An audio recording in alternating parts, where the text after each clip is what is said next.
Veliki pozdrav svima, ja sam Sarpi, vi ste na kanalu Sarpi TV i evo nabavio sam za sve nas Xiaomi 17 Pro. Znači nije običan onaj Xiaomi 17, nije Pro Max.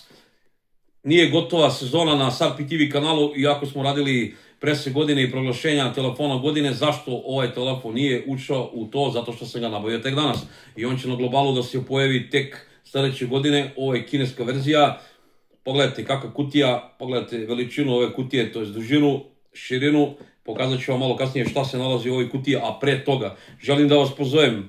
Ne bilo vam teško, to je besplatno. Ulupite like, komentarišite nešto, podelite ovaj video, tako pomožete rad moga kanala, da ostanem nezavisan kao što sam do sad bio. Vi koji pratite ovaj kanal znate da ja kupujem telefone svojim novcem, nemam sponzora, ne planiram da ga nabavim.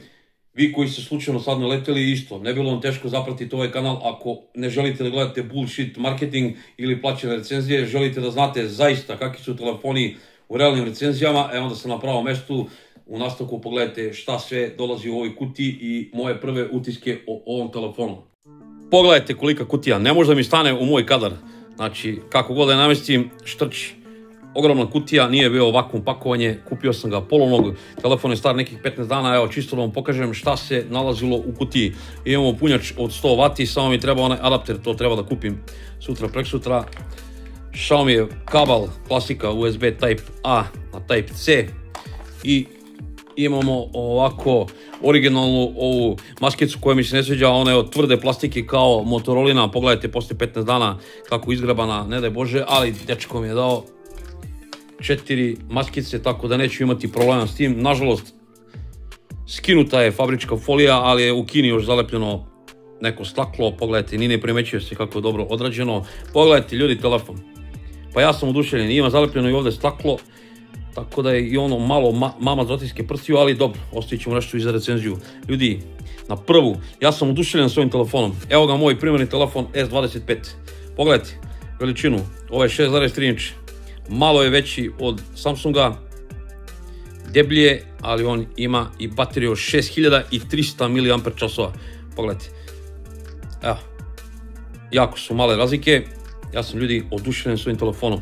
Ovo, nazad, ja bih rekao da ovo nije staklo, ali ne daje utisak da je neka jeftina plastika, ne znam šta je, morat ću da istražim. Vidio sam kod Jerry Riga, kod onog Pro Max telefona, on je to pokazao da je to neka plastika, ali aluminijumski frame, fantastično, leži u ruci. Ali pogledajte ovu biometriju, ultrasonični čitač otiska prsta, ali ostavit ćemo nešto i za recenziju. Pogledajte koliko su ovo mali rubovi, maltene full ekran. Ja sam ljudi oduševljen s ovim telefonom, zašto? Pogledajte, dupli tapovi za paljenje i gašenje na ovom Xiaomiju, znači nema ko na globalnoj verziji da vi morate da stavljate neke glupe widgete, ovdje to radi fantastično, znači nema Google Dialer, nego ima Xiaomi Dialer, samim tim ima nativni snimač razgovora, to Sarpiju treba, ja sam ljudi oduševljen.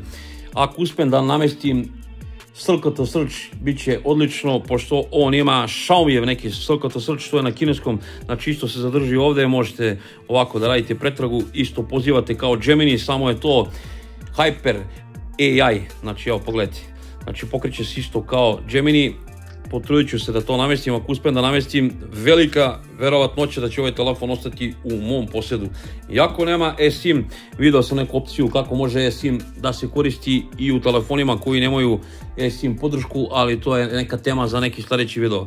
Pogledajte, ja sam rekao u nekom live-u da je ovo gimmick ekran. Odmah mogu da vam kažem unapred, ovo nije gimmick ekran, probao sam. To mi se jako sviđa, to sam komentarisao u jednom od live-ova. Šta zameram kineskim brendovima? Kod Samsunga, kada upalite kameru ovako sa ispruženom šakom, možete da pokrenete snimanje. To možete konačno i na Xiaomi dodradite, znači evo sada ću vam pokažem, znači kamera kada se upali, evo, znači glavna kamera, okrenut ću ovaj ekran ka sebi, samo da vidim, još da provalim kako se aktivira, da.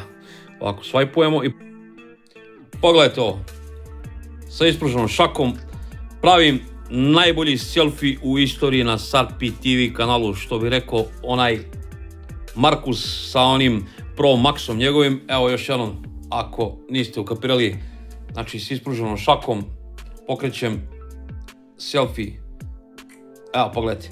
Znači, ovo nije gimik, što sam ja mislio da je gimik. Istražit ćemo maksimalno, pokazat ću vam maksimalno šta sve može na ovom telefonu. To može naravno i sa selfie kamerom isto identično. Ali da ostavimo ljudi nešto i za realnu recenziju. Evo, pogledajte. Kako on fantastično izgleda. Znači, baš pravi premium osjećaj. Jedva čekam ljudi da ubacim testove, da radim, već sam skinuo Antutu.